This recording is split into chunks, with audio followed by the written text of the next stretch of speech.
ऊंट का कुबड़। बात उस समय की है जब सृष्टि का आरंभ हुआ था और धीरे धीरे मनुष्य ने अपनी बुद्धि के बल पर जानवरों को पालतू बनाकर उससे विभिन्न प्रकार के काम लेना शुरू कर दिया था। उन्हीं दिनों काम से बचने के लिए एक ऊंट भयानक रेगिस्तान में रहा करता था और सारा दिन बस हफ हफ चिल्लाता रहता था।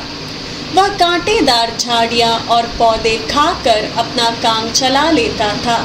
जब भी कोई उससे बात करने की कोशिश करता तो वह कुछ बोलने का कष्ट भी न उठाता, बस हफ हफ ही करता।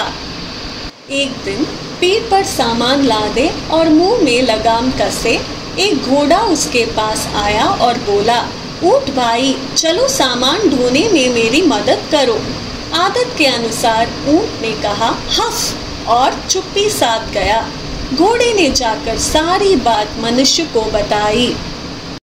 उसके बाद एक कुत्ता मुंह में लकड़ी का टुकड़ा दबाए ऊंट के पास आया और बोला, ऊंट भाई, चलो हमारी तरह काम में जुट जाओ। ऊंट हफ कहकर पत्तियां चबाने लगा। कुत्ते ने भी सारी बात जाकर मनुष्य को बताई। अगले दिन कंधे पर हल बांधे एक बैल ऊंट के पास आया और बोला, चलो मेरे साथ चलकर खेत में हल चलाओ। ऊंट हफ कहकर मस्ती में झूमता रहा। बैल ने भी सारी सच्चाई जाकर मनुष्य को बताई।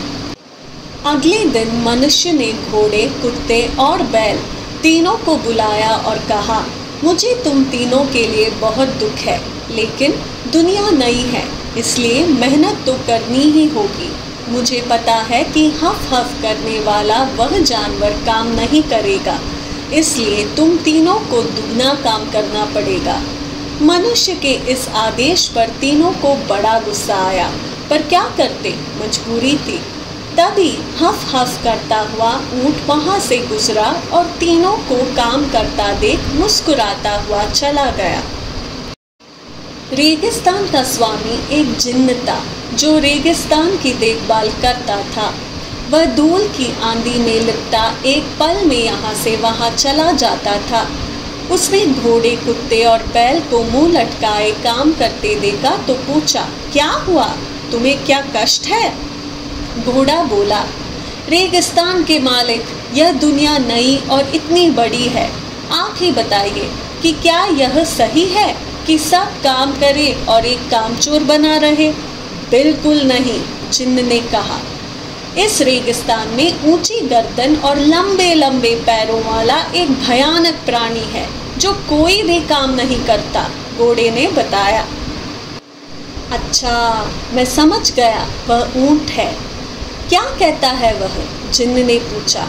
वह केवल हफ बोलता है, बस हफ, कुत्ता बोल पड़ा।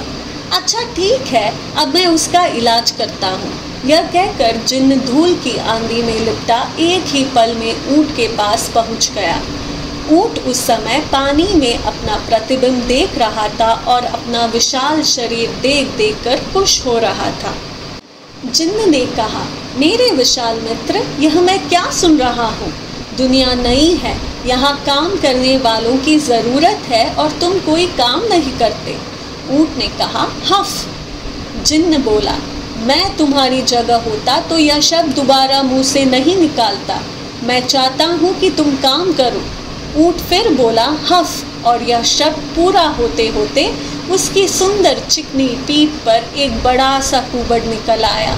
जिन्न ने कहा, जाओ अब काम करो, जाओ। अपनी पीठ पर इतना बड़ा कुबड़ लेकर मैं कैसे काम करूँगा? ऊंट परेशान होकर बोला, यह कुबड़ काम में तुम्हारी मदद करेगा। तुमने कई दिन गंवा दिए हैं। इस कुबड़ की मदद से अब तुम कुछ दिन बिना खाए पिए काम कर सकोगे। यह मेरी ओर से तुम्हें भेंट है। यह कहकर जिन्न गायब हो गया। पीठ पर कुबड़ लिए ऊंट तब घोड़े, कुत्ते और बैल के पास गया और उनके साथ काम में जुट गया। तब से आज तक ऊंट की पीठ पर कुबड़ बना हुआ है और वह बिना खाए पिए काम करने में उसकी मदद करता है। इस कहानी का लेखक है रुडयार्ड किपलिंग।